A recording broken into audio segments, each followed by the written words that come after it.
Welcome to a new episode of Inside the Economist's Mind. Today we're diving deep into the world of bonds, and more specifically, the yield curve.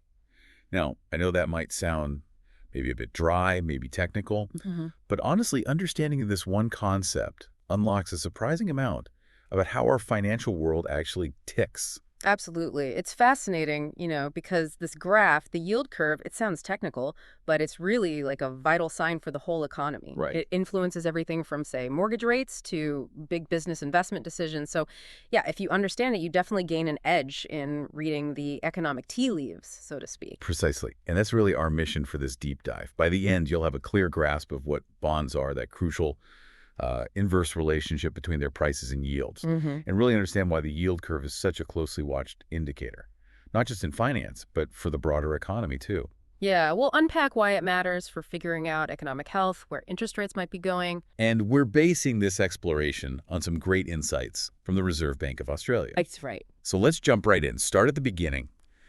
What exactly is a bond? Okay, so think of a bond basically as a formal IOU. You, the investor, lend money to someone else. Like a government or a company? Exactly, typically a government or a corporation. And they promise two main things. To pay you back the original amount, that's the principal, Mhm. after a set amount of time. That time is called the term to maturity. Okay, term to maturity. And the second thing? And usually during that term, they make regular interest payments to you, like rent for using your money. So it's essentially a structured loan. And that term, the maturity, it could be short, like a few months, all Yeah, maybe yeah. long. Yeah, exactly. Right. It can be very short, can be decades, 30 years, even longer sometimes. But here's a really key difference from just a regular loan you might get from a bank. Okay. Bonds can be bought and sold between investors after they've been issued. So there's a market for them, a secondary market. Precisely. And this trading gives them a market price, and crucially, that price can fluctuate, goes up and down. Okay, that's interesting. The RBA gives this example, right? $1 billion government bond, maybe trading hands for $1.01 billion. What would make its price go up like that? Well, a higher price usually means that bond has become more attractive somehow. More attractive than when it was first issued. Yeah. For instance, maybe interest rates out there in the wider market have fallen since that bond first came out. I see. So its fixed interest payments suddenly look pretty good compared to what new bonds are offering. Demand goes up, price goes up. Which brings us perfectly to bond yield. That sounds related to the price changing. How does yield work?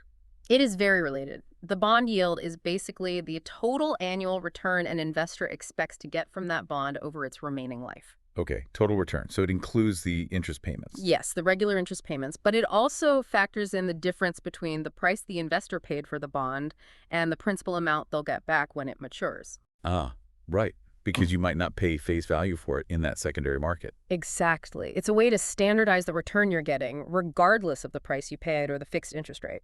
So I got this. If I buy a bond for more than its face value, say that $1.01 billion example, my actual percentage return, my yield, will be lower than the original interest rate stated on the bond. You've got it. That's the key. You paid a premium, right? So that fixed interest payment represents a smaller percentage of your initial outlay. Your overall yield is lower. And the reverse is true. If I buy it cheap, at a discount. Yep, buying at a discount means that same fixed interest payment gives you a higher percentage return relative to your cost, boosts your yield. And from the issuer side, the government or company, what's the yield to them? Good question. For the issuer, the yield essentially reflects their effective cost of borrowing for that specific chunk of money for that specific term at that specific moment in time. Okay. So when the RBA mentions, say, a 0.25% yield on 3-year Australian government bonds, that tells you the annual cost for the government to borrow money for 3 years based on where those bonds were trading at that point. Okay. Makes sense. And you mentioned the secondary market. We should probably distinguish that from the primary market. Right. Primary market is where the bond is born, first issued by the government or company directly to the initial investors. Sets the basic terms. Exactly. The secondary market is where all the subsequent action happens, investors trading it amongst themselves, and that's where prices and yields are constantly shifting based on, well, everything happening in the economy, market conditions. Got it. Okay, now for probably the most fundamental concept here. This inverse relationship between bond prices and yields, you hear it all the time, they move in opposite directions. Why? Why is that always the case? It really boils down to one simple fact.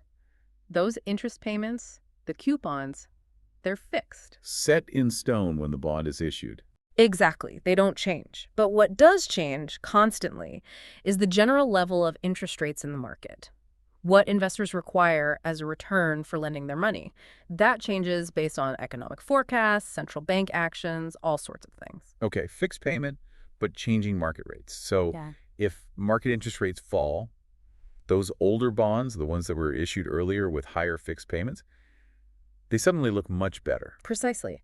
The RBA uses this exact scenario. If new bonds are coming out paying, say, 1% interest because rates have fallen, but you've got an older bond still paying 2%. Everyone wants the 2% one. Right. Demand for that older, higher-paying bond goes up.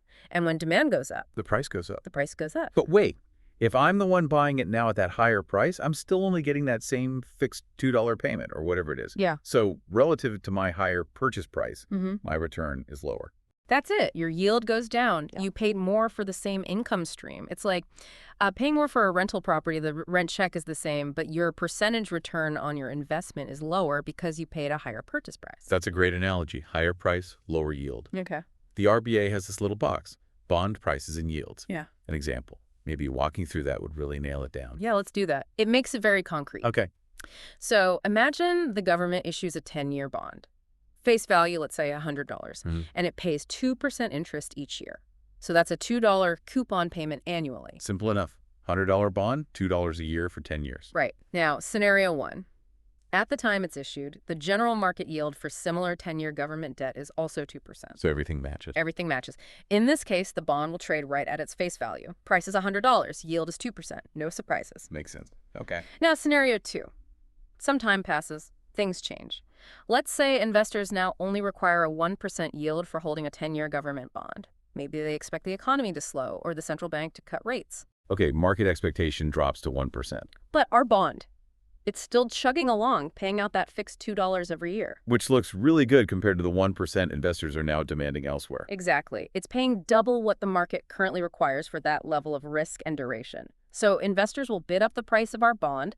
They'll pay more than $100 for it. And the example says the price goes up to, what, $109.50? Precisely. And why that specific price? Because at $109.50, receiving that fixed $2 annual payment gives the new buyer an annual return, a yield of approximately 1%.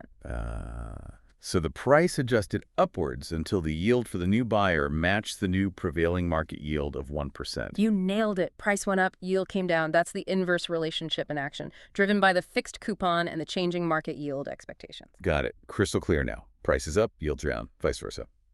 Okay, let's move on to the yield curve itself. We hear this term all the time in financial news. What is the yield curve? Right. The yield curve, sometimes called the term structure of interest rates, it's actually pretty straightforward in concept. It's just a graph. A graph showing what? It shows the yields on bonds with different lengths of time until they mature different terms to maturity. Okay. And critically, when people just say the yield curve, they almost always mean the curve for government bonds. Gotcha. Not corporate bonds. So it's like a visual comparison of the government's borrowing cost for, say, 1 year versus 5 years versus 10 years. Exactly that. You plot the yields for government bonds of various maturities, maybe 3 months, 1 year, 2 years, 5, 10, 30 years on a graph. And how's it laid out? Usually, time to maturity runs along the bottom, the horizontal x-axis, from short-term on the left to long-term on the right. Okay. And the yield, the interest rate, runs up the vertical axis. And the RBA mentioned the central bank's main policy rate, the cash rate in Australia's case, that sort of sets the starting point. Yeah, that's the anchor for the very, very short end of the curve. Because the cash rate is basically the rate for overnight borrowing, the shortest term imaginable. Right. And because we're focusing on government bonds, this curve is often called the risk-free yield curve. Risk-free because the government is highly unlikely to default on debt in its own currency. That's the idea. The credit risk is considered negligible. And just to circle back, corporate bonds, they do have default risk, so they aren't on this main curve, and they generally have higher yields to compensate investors for taking on that extra risk. Correct, absolutely. That difference in yield, the spread between a corporate bond and a government bond of the same maturity, that's a really important indicator itself. Tells you about perceived credit risk in the market. Okay, fascinating. So we have the curve plotted. Now let's talk shapes. It's not always the same shape, is it? Yeah. Normal, inverted, flat. What does these tell us? Right. The shape is crucial. There are really two main aspects to look at, the overall level of the curve and its slope. Level and slope. Okay. The level just refers to the general altitude of interest rates. Is the whole curve high or low? And that's heavily influenced by the central bank's policy rate, the cash rate. So if the central bank hikes the cash rate, the whole curve tends to shift upwards. Generally, yes. It tends to pull the whole structure up, especially the short end, but usually the whole thing moves somewhat in parallel. Okay, that's the level. What about the slope? That sounds like where the different shapes come in. Exactly. The slope is the difference between short-term yields and long-term yields. And this is where you get really valuable information about investor expectations, future rates, economic health. It's baked into the slope. Okay. The RBA points out three main shapes. Mhm. Let's start with a normal one. What's a normal yield curve look like? A normal yield curve slopes upwards. So low yields on the left, short term, higher yields on the right, long term. Correct. Short-term bonds have lower yields than long-term bonds. And it's called normal because, well, it makes intuitive sense. Why is that? Investors usually demand extra compensation for tying their money up for longer. There's just more uncertainty way out in the future, right? Uncertainty about inflation, about future interest rate moves. So they want a higher yield, a term premium for taking on that longer-term risk. So it's like getting paid extra for the uncertainty of time. Pretty much. And you often see this normal upward sloping curve during periods of economic expansion. Why then? Because in a growing economy, people often expect that the central bank might need to raise interest rates down the track to keep inflation in check.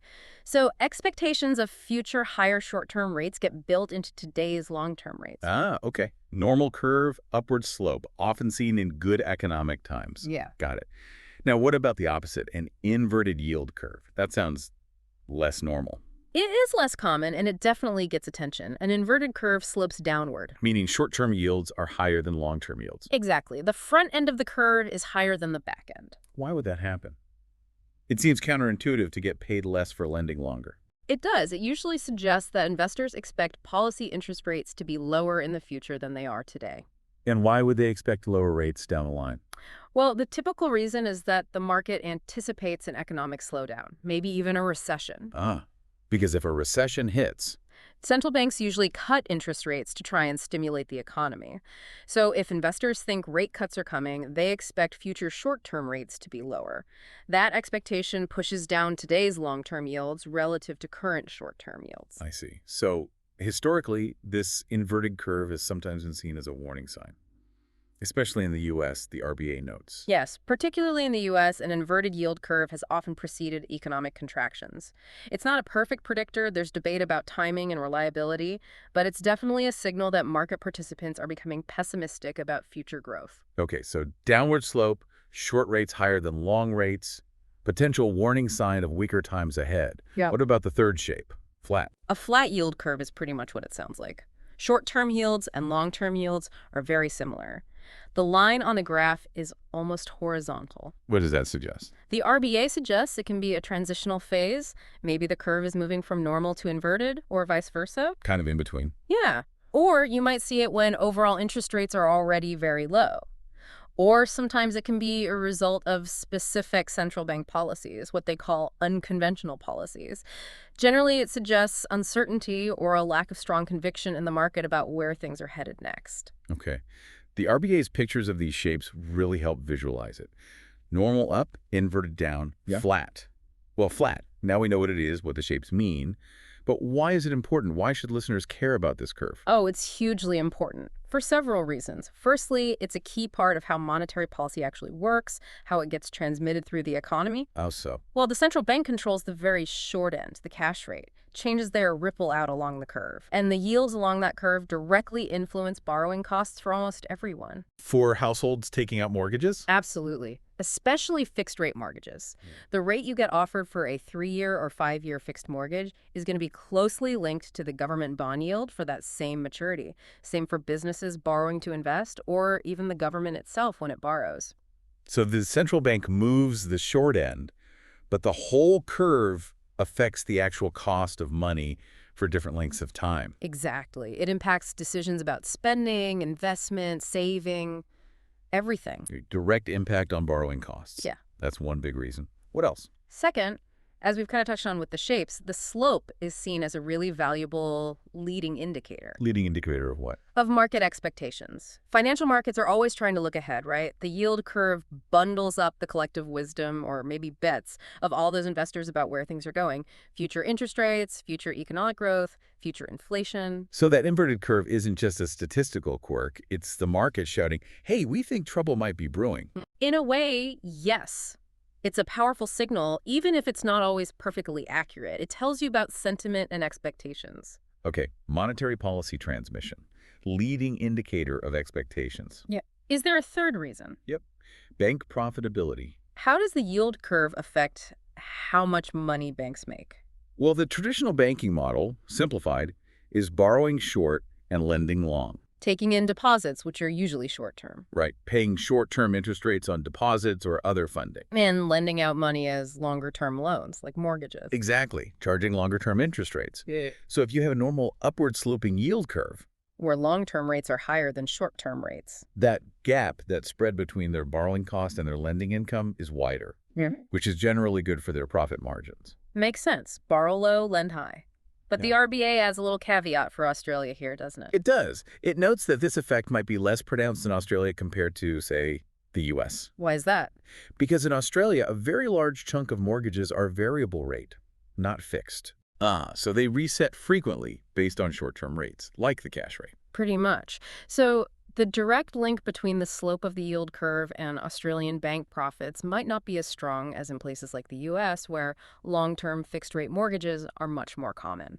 The level of rates still matters hugely, of course. Interesting distinction. Okay, so we know why it's important. Let's dig into what actually causes it to change. What makes the yield curve shift its level or change its shape? The RBA lists a few key drivers, starting with the obvious one: monetary policy changes. Yep, central bank actions are front and center. Standard, conventional policy changes like lifting or cutting the main policy rate, the cash rate usually cause the whole curve to shift up or down. A parallel shift, mostly, affecting all maturities. Largely, yes, though the short end tends to react most directly, obviously. Okay. But then there's unconventional monetary policy, stuff we heard more about after the financial crisis and during the pandemic. How does that affect the curve? Right. Unconventional tools can have more targeted effects. Negative interest rates, for example, if used, would obviously push the whole level down, maybe even below zero for some maturities. Okay. What about forward guidance, when the bank promises to keep rates low for a while? Forward guidance aims to influence expectations about future rates. By committing to keep short-term rates low, it can help hold down yields further out along the curve, potentially flattening it, especially in the short to medium-term part. And asset purchases.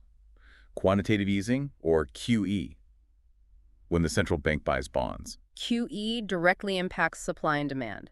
When the central bank buys lots of bonds, particularly longer-term ones, it increases demand for those specific bonds. Pushing their prices. And their yields down, exactly.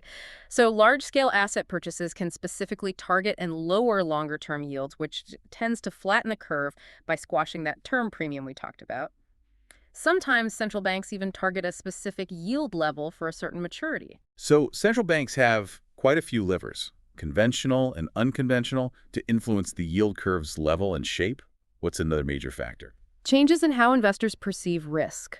This is huge. What kinds of risk? Several types. First, credit risk, the chance the borrower won't pay back. As we said, for government bonds in their own currency, this is usually seen as very low. Okay. Then there's liquidity risk.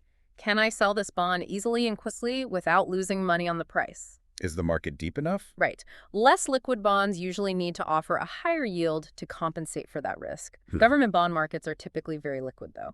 And the third risk? Term risk, or interest rate risk. This is the big one for the curve's shape. It's the risk that interest rates might change while you're holding the bond, affecting its market value. And the longer the bonds turn, the more uncertainty there is about future inflation and interest rates.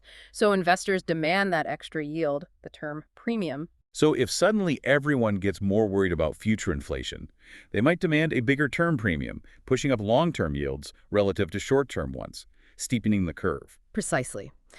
Any news or event that changes perceptions about future economic growth, inflation, central bank policy, or just general uncertainty can alter how investors assess these risks, and that flows through to the yield curve's shape and level. Okay, central bank policy, risk perceptions. What's the third main driver the RBA highlights? Good old supply and demand for But the bonds themselves. just like any other market. Exactly. Basic economics. If demand for bonds goes up, maybe investors get nervous about stocks and rush to the perceived safety of government debt that pushes bond prices up and yields down. All right, and supply. If the supply of bonds increases, for example, the government needs to borrow a lot more money to fund spending. That increased supply tends to push bond prices down and yields up, assuming demand stays the same. And crucially, these supply and demand shifts might not be uniform across all maturities, right? That could change the slope. Absolutely. Let's say the government suddenly announces a huge increase in issuing 30-year bonds, but doesn't change its issuance plans for short-term debt. More supply way out at the long end. Right. That specific increase in supply at the 30-year point would likely push 30-year yields up relative to shorter-term yields. That would make the yield curve steeper, particularly at the long end. The RBA has a nice little diagram showing exactly that for the 10-year market: more supply, lower price, higher yield. So it's this constant complex dance between central bank signals, shifting investor psychology about risk, and the underlying flow of bond supply and demand that sculpts the yield curve day by day. That's a perfect way to put it. It's dynamic, and it reflects a huge amount of information and expectation. Understanding these drivers really helps decode what the curve might be telling us. Well, this has been incredibly helpful. A really thorough deep dive into bonds and that all-important yield curve. Just to quickly summarize, we've seen bonds are essentially loans, but tradable. We've nailed down that critical inverse link: prices up, yields down, and we've explored how the yield curve graphs those yields across different time frames. Giving us that visual snapshot of borrowing costs and, importantly, market expectations. Right. And understand it isn't just for finance pros, it affects real-world borrowing costs and gives us clues about where the economy might be headed. Definitely. It moves beyond just reading the headlines about interest rates. It gives you a framework for thinking about the underlying dynamics. Which really leads to a final thought for you, our listeners, to ponder. We've talked about monetary policy, risk, supply, demand, all shaping this curve. So considering all those factors, what other global events, maybe emerging trends or perhaps different economic indicators, might you now pay closer attention to when you're trying to figure out why the yield curve looks the way it does today and where it might be heading tomorrow? Something to think about.